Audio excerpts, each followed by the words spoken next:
Tunga lafiya ka samba flani mugan ani nani programu e ma min be no ko terrain ti bolo terrain be tunga lafiya bolo banangoroni kaw fe no terrain kelen la bela jele titre foncier di 15 sur 20 ibse ka dogo ni sara kalo ero war keme duruni bi wolonvla ani saba awo ero war keme duruni bi wolonvla ani saba fo san kele o konnala walma ero war keme saba ni bishege kalo tan ani shegin konnala terrain yere musaka se fa wari million nani ani wa keme ni kla terrain sara la terrain papier alebeke itay e ma mi fana be no ko terrain bi bolo ibe fe ka jo amusaka beti bolo yoroni kele e se ki se no tunga lafiya ka tona ni oye pari no so jo ton o kuma la samba flani mugan anan to sebon ulu damnena villa simple ale million mugan ani wore a ton wari ero war keme duru ani e bishegi etage duplexi ale million binani ani flay a ton wari ero war keme wolonvla ani bishegi ni be fe ka i to sebe awole anga nega juru strala e mami fana be no ko appartement kadigi tunga lafiya na appartement ke banangoroni kaw fe no appartement songo e million mugan ani nani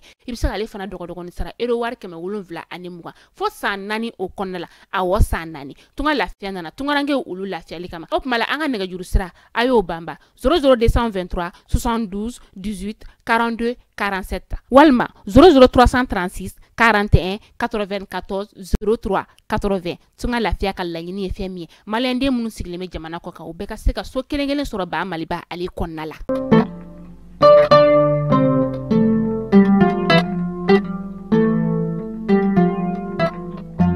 Tarata Desambre kalo klita ani konoton samba fla ani mugan saba haw bismillah ka bi kuna foni o keneka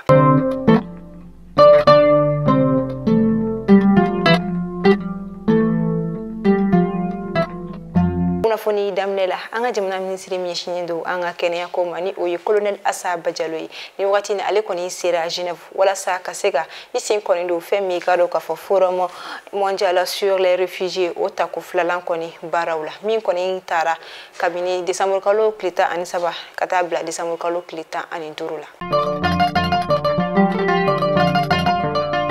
autorité de la communication du Mali ni ankomako ak ni waratina ale koni de la koni di femi karo ka fo radio ma munu kon me barla ni licencité o bolo ko soni samba fla ani mu gonna ni marsikalo klibi saba ani kelenche u koni ka u yere bla ereglu kon na la kada ka abishen chama bo kan koni dara uyi wala sa u kana no yere soro yangini minon kon na la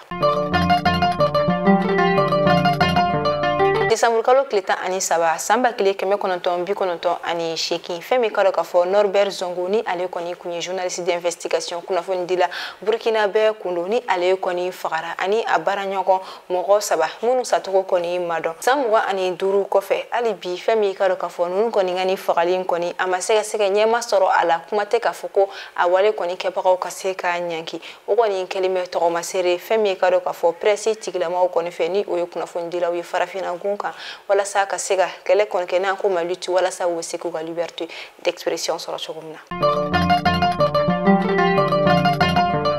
alam sado Desambre kalo klita ani nani samba fla ani mugwan sa femi ga do ga fo anga jamana ministre d'état ni anko mako ministre de la refondation de l'état ni o konité mugawere ni o Ibrahim Ikassa Maiga ale koni femi kalo ka fo stratégie nationale do koni blasi ka wala sa ka sega femi kalo ka fo dan koni sigi yurugu ni anko ma corruption mi koni keleme ko jugu bay ko so anga jamana ona akoni misa ke fere sabuye ka finya koni bla anga jamana koni ka sinya sigla anga jamana ministre mi koni nyashinindo anga jamana konna lakana ko olu konma ni o koni ministre de la sécurité intérieure et de la protection civile du Mali ale koni ayira communiquer konna la mi bla la Desambre kalo kle wolon vla samba fla ani mugani saba ka ayira ka fo femi karo ka fo petarni ani fait d'artifice ko ka fo olu koni chili koni nyangini do femi karo ka fo ni 31 korolaina ka daka asababu te do were abseke sabi ka jogini walo koni nati ani fuka se kasara woro ani abseke sababu ni maworo koni misika do asengoro ka fo kube cheni konike ni koni kara wili daka ka ayira ka fo 31 Desambre koni serani o koni sanyele mai femi karo ka fo petarni fait d'artifice ali anyogona wero olu koni chidi interdire no anga jamana konna la ka asabu ke la kana ko ulu koni bela jarale kani matara fa wala sa am bela jarale ni miseka kishi jogo ina fo fo bela jali ma kalama to ko amina anga jamana kon mi dikun kono ni anko mako femi karo ka fo climat politique et économique instable ore koni sinfe anga jamana famo koni fere do sigi sinkani anko mako budget ambitieux samba fla ani mugan nani koni okumun konnala ni atakala je wari nyere ka sababu ta ejo fo se fo wari milliards saba ani kun kan fin odela ni koni kunte do ware wala sa ka se ka deme koni ke anga jamana kanyeta ka siraka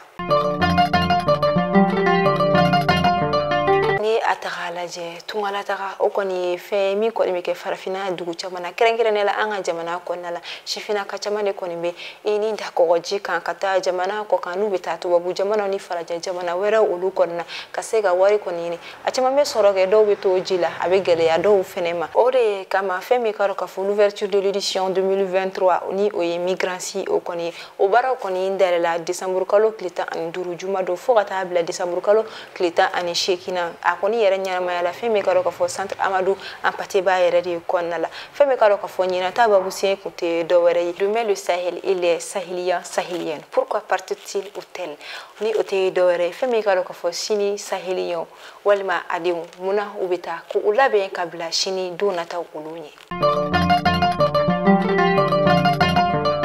ay anga jamana fasada ay anga jamana deme wakati gelo nani aka dongli duma weni aka fasode nyuma ya walo yirali a dongli ta kan olufe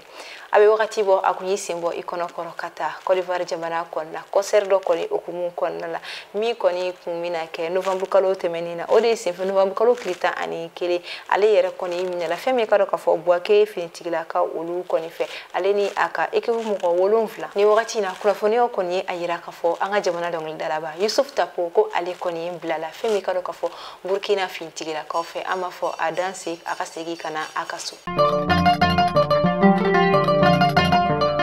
ameta koronfera la femi kalo ka fo diri ka olu koni fi kalo vla temelen koni ko fe ni utesega nega jurusira koni la soro o bayira ka fo telefoni koni kuteseka chi kuteseka mo la soro wadugu koni ko fe telefoni sira koni fe ni wakati na ikaro ka fo dire telefoni sira bela jaralen koni nglala ubeseka kuma mas bela jaralen koni fe telefoni sira fe ni krane soja bay koni dugu insigi ba kelengel na bela jaralen ma koni be fuli ke femi karo ka fo anga jamana nyama koni ni ambore amita ko kan kibaru la kengrene lamta la Guinée Conakry tenedo femi karo ka fo mi wakati jamana députoire principal ni carburant era koni be jigi no okele ko fe ka tasuma koni ta femi karo ka fo mata ani saba ore bonana ani la ma keme biolon vla ani shigi olude koni jokina ni femi karo ka fo ni nyangata in koni fe ama fo alaka hineke bamagato kelen na bela jarala munu koni jokina alaka usigu uyerama alaka fa mana ni nyogona werema ambore amita Burkina Faso femi karo ka foni wakati na Burkina jamana nyemani okoni Ibrahim Traoré ale koni femi aye jendi ni okoni metali ke ministry falen kona ni ankuma remani ma aka gouvernement koni konna